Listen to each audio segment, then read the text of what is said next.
வணக்கம் நண்பர்களே. Story time Tamil சேனலுக்காக உங்களுடன் ரவிசங்கர் பாலச்சந்திரன். கதையை கேட்குறதுக்கு முன்னாடி மறக்காமல் எங்கள் சேனலுக்கு சப்ஸ்கிரைப் பண்ணி அப்படியே பக்கத்தில் இருக்கிற பெல் பட்டனை கிளிக் பண்ணுங்கள். வாட்ஸ்அப்பில் இந்த நம்பருக்கு ஹாய்னு ஒரு மெசேஜ் அனுப்பி எங்களோட வாட்ஸ்அப் குரூப்பில் இணைந்திருங்க. புதிய கதைகள் வரும்போது உங்களுக்கான நோட்டிஃபிகேஷன் உடனடியாக வந்து சேரும். மறக்காமல் அதை உங்கள் மற்ற வாட்ஸ்அப் குரூப்பில் ஷேர் பண்ணி எல்லோருக்கும் தெரியப்படுத்துங்க. கதையை கேட்கலாம் வாங்க. வேம்பூர்னு ஒரு ஊரில் கஜபதினு ஒரு பண்டிதர் இருந்தார். அந்த வேம்பூர் பார்க்குறதுக்கு ரொம்ப இயற்கை எழில் சூழ்ந்து அவ்வளோ அழகாக இருக்கும்.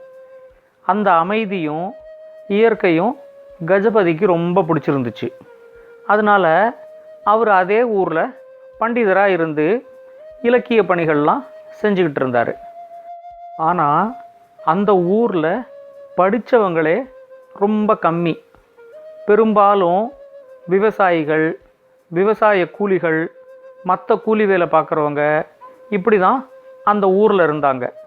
அதனால் அவங்களுக்கெல்லாம் கஜபதி பண்டிதர்னு ஒருத்தர் நம்ம ஊரில் நம்ம கூட இருக்கிறாரு, அவர் இலக்கியத்திலலாம் ரொம்ப சிறந்த பண்டிதர் அப்படிங்கிறதெல்லாம் அவங்க யாருக்குமே தெரியாது. கஜபதி பண்டிதரும் ரொம்ப வறுமையில் இருந்ததுனால அவரால் அவரோட இலக்கிய பணிகளில் ரொம்ப கவனம் செலுத்த முடியல. அதுக்காக என்ன பண்ணலாம் அப்படின்னு சொல்லி அவர் யோசித்தார். வேம்பூரை விட்டு தலைநகரத்துக்கு போனால் தன்னோட திறமைக்கு கண்டிப்பாக ஒரு அங்கீகாரம் கிடைக்கும், தன்னோட வறுமையெல்லாம் போயிடும் அப்படின்னு சொல்லி அவருக்கு நல்லா தெரியும். ஆனாலும் இந்த இயற்கை சூழல் தலைநகரத்தில் இருக்காது. அதனால் தன்னோட இலக்கிய பணியில் ஒழுங்காக கவனம் செலுத்த முடியாது அப்படிங்கிற மாதிரி அவர் நினச்சார். அதனால் வேம்பூரை விட்டு போகாமலேயே தன்னோட வறுமையை எப்படியாவது போக்கிக்க முடியுமா அப்படின்னு சொல்லி தான் அவர் யோசித்தார். அப்போது அவருக்கு ஒரு யோசனை வந்துச்சு. தலைநகரத்துக்கு போய் ராஜாவை பார்த்து தன்னோட இலக்கிய பணிகள்லாம் தொடர்றதுக்கு ஏதாவது ஒரு பொருள் உதவி வாங்கிட்டு வரலாம் அப்படின்னு சொல்லிட்டு இவரும் முடிவு பண்ணார். தன்னோட சிறந்த படைப்பெல்லாம் எடுத்துக்கிட்டு ராஜாவை பார்க்குறதுக்காக அவர் கிளம்பி தலைநகரத்துக்கு போனார். ஆனால் 5-6 நாள் முயற்சி செஞ்சும் இவரால் ராஜாவை பார்க்கவே முடியல. இவருக்கும் தலைநகரத்தில் இன்னும் எத்தனை நாளைக்கு இருக்க போகிறோன்னு தெரியலையே, ராஜாவை பார்க்க முடியல, கையில் கொண்டு வந்த காசெல்லாம் வேற கரைஞ்சி போயிடுச்சு அப்படிங்கிற மாதிரி ஒரு யோசனை இருந்துச்சு. அப்போ தான் இவர் அவர் கூட பள்ளிக்கூடத்தில் படித்த அறிவழகன் அப்படின்னு ஒருத்தனை பார்த்தாரு.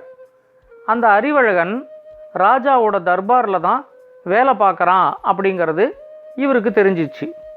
உடனே அறிவழகன்ட்ட இதை மாதிரி நான் ராஜாவை பார்க்குறதுக்காக தான் வந்திருக்கிறேன், 5-6 நாள் ஆயிடுச்சு, என்னால் இன்னும் அவரை பார்க்க முடியலை, நீ ஏதாவது உதவி செஞ்சு எனக்கு ராஜாவை பார்க்குறதுக்கு ஒரு நேரம் வாங்கி கொடு அப்படின்னு கேட்டார். அறிவழகனும் கஜபதி பண்டிதருக்கு கண்டிப்பாக உதவி செய்கிறேன் அப்படின்னு சொன்னார். சொன்னதோடு இல்லாமல் கஜபதி பண்டிதர்கிட்ட ராஜா உங்கூட ரொம்ப நேரம் செலவழிக்க மாட்டார், அதனால் அவரோட இருக்கிற நேரத்தில் உன்னோட சிறந்த படைப்பை எடுத்து ராஜா கிட்ட காட்டு அப்படின்னு சொன்னார். கஜபதி பண்டிதருக்கும் அவர் சொல்கிற யோசனை சரியாக தான் இருந்துச்சு. கண்டிப்பாக நான் அப்படியே பண்ணுறேன் அப்படிங்கிற மாதிரி சொன்னார். அடுத்த 2 நாளுக்குள்ளேயே அறிவழகன் கஜபதி பண்டிதரை ராஜா கிட்ட கூட்டிக்கிட்டு போனார். ராஜாவும் கஜபதி பண்டிதரோட கொஞ்ச நேரத்துக்கு உட்காந்து அவரோட இலக்கிய படைப்பெல்லாம் பார்க்க ஆரம்பித்தார். கஜபதி பண்டிதரோட இலக்கிய படைப்பெல்லாம் பார்க்க ராஜாவுக்கு ரொம்ப பிரமிப்பாக இருந்துச்சு. இவ்வளோ அருமையான இலக்கியத்தெல்லாம் இவர் படைச்சிருக்கிறாரு, இத்தனை நாளைக்கு இப்படி ஒருத்தர் நம்ம நாட்டில் இருக்காருங்கிறதே நமக்கு தெரியாமல் போச்சே அப்படின்னு நினச்சிக்கிட்டு ஒரு நாள் முழுக்க கஜபதி பண்டிதரோடு அவர் உட்காந்துக்கிட்டு அவரோட இலக்கியத்தை எல்லாத்தையும் ராஜா பார்த்தார். தன்னோட 1/2 மணி நேரத்துக்கு தான் ராஜா உட்காந்து தன்னோட இலக்கிய படைப்பெல்லாம் பார்ப்பார் அப்படின்னு எதிர்பார்த்துக்கிட்டு இருந்த கஜபதி பண்டிதருக்கு அவர் ஒரு நாள் முழுக்க தனக்காக செலவிட்டது ரொம்ப சந்தோஷமாக இருந்துச்சு. அதுக்கப்புறமா ராஜா கஜபதி பண்டிதர்கிட்ட நீங்கள் ஏன் வேம்பூரை விட்டு தலைநகரத்துக்கு வந்து இங்கே என்னோட ஆஸ்தான வித்வானாக இருக்கக்கூடாது? எனக்கும் உங்ககிட்ட அடிக்கடி இலக்கியத்தை பற்றி பேசுன மாதிரி ஆகும். இங்கே உங்களுக்கு என்னெல்லாம் வசதி வேணுமோ எல்லா வசதியும் நான் செஞ்சு தரேன் அப்படின்னு சொல்லி கேட்டார்.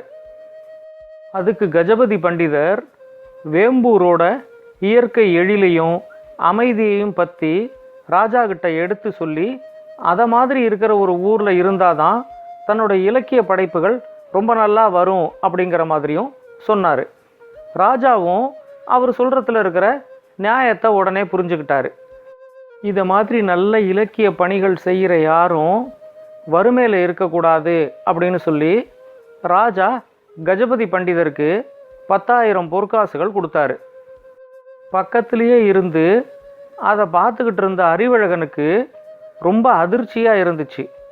நாமளும் 10 வருஷமாக இந்த அரண்மனையில் வேலை செய்கிறோம், மாதம் 100 பொற்காசுகள் கொடுக்குறாங்க.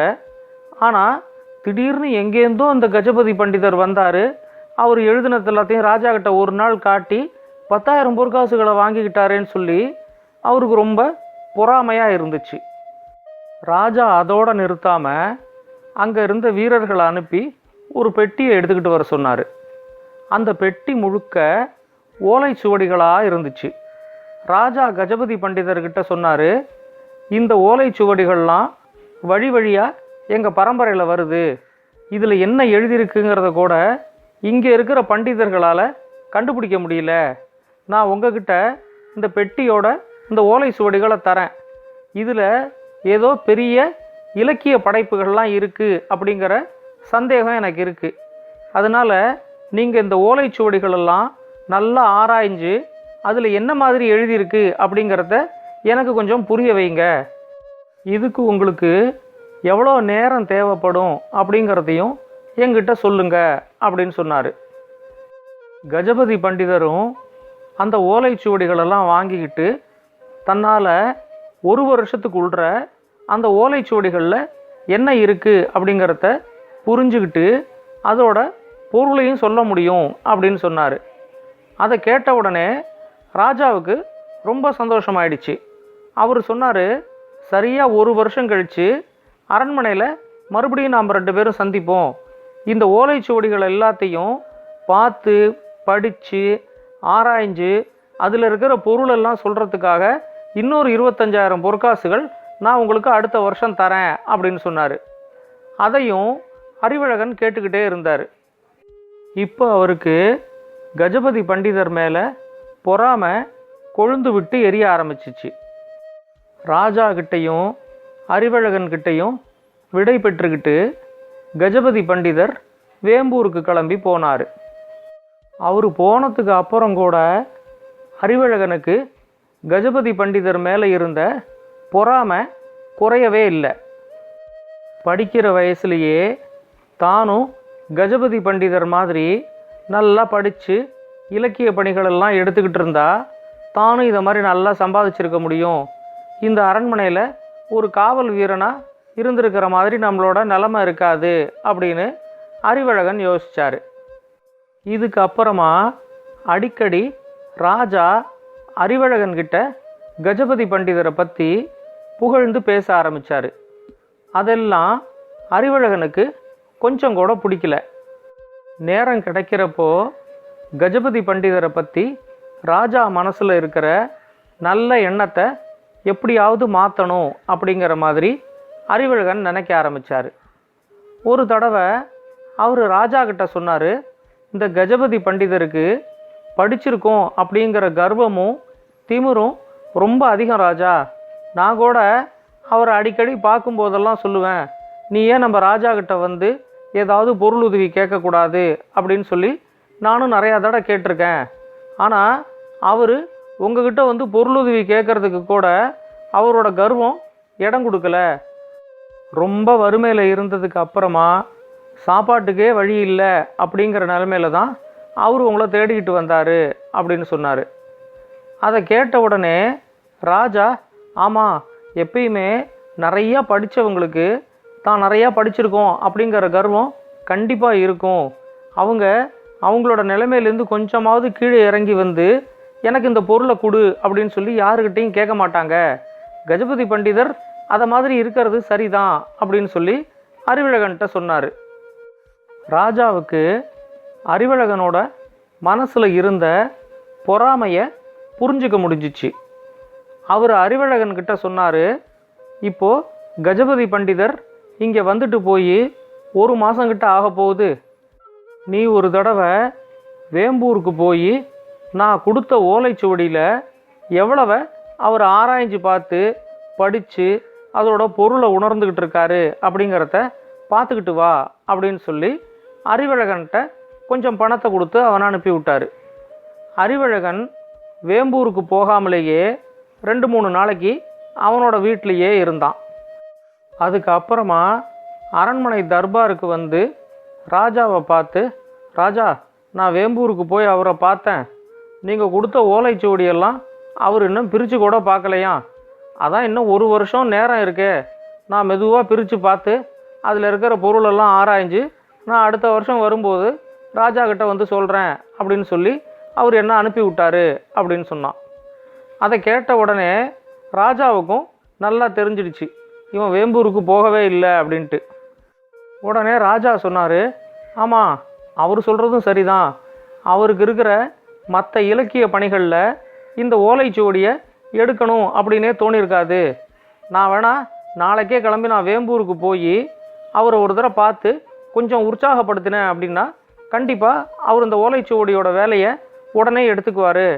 நாளைக்கு நான் வேம்பூருக்கு போகும்போது நீயும் என் கூட வாயேன் அப்படின்னு சொல்லி அறிவழகனை கூப்பிட்டாரு. அறிவழகனுக்கு அதை கேட்ட உடனே உதறல் எடுத்து உடம்பெல்லாம் நடுங்க ஆரம்பிச்சிருச்சு. ஐயையோ, ராஜா வேம்பூருக்கு போனார் அப்படின்னா நடந்தது எல்லாமே தெரிஞ்சிரும், அது நம்மளோட வேலைக்கே ஆபத்தாக போய் முடிஞ்சிரும் அப்படிங்கிற மாதிரி அறிவழகன் யோசித்தார். உடனே ராஜா கிட்ட சொன்னார், ராஜா, நீங்கள் நாளைக்கு கிளம்பி வேம்பூருக்கு வர்ற மாதிரி வாங்க. நான் இன்றைக்கே வேம்பூருக்கு போய் உங்களை வரவேற்கிறதுக்கு வேண்டிய ஏற்பாடுகள், நீங்கள் தங்கிறதுக்கு வேண்டிய ஏற்பாடுகள் இதெல்லாத்தையும் கவனிக்கிறேன் அப்படின்னு சொல்லி ராஜா கிட்ட விடை பெற்றுக்கிட்டு நேராக கிளம்பி அலறி அடிச்சுக்கிட்டு வேம்பூருக்கு ஓடினார். அங்கே போய் கஜபதி பண்டிதரை பார்த்து நடந்ததை எல்லாத்தையும் சொல்லி எப்படியாவது தான் சொன்ன பொய்யை ராஜா கிட்டேருந்து காப்பாற்றி தன்னோட வேலையை காப்பாற்றி கொடுக்கணும் அப்படின்னு சொல்லி ஒரு வேண்டுகோளையும் வச்சார்.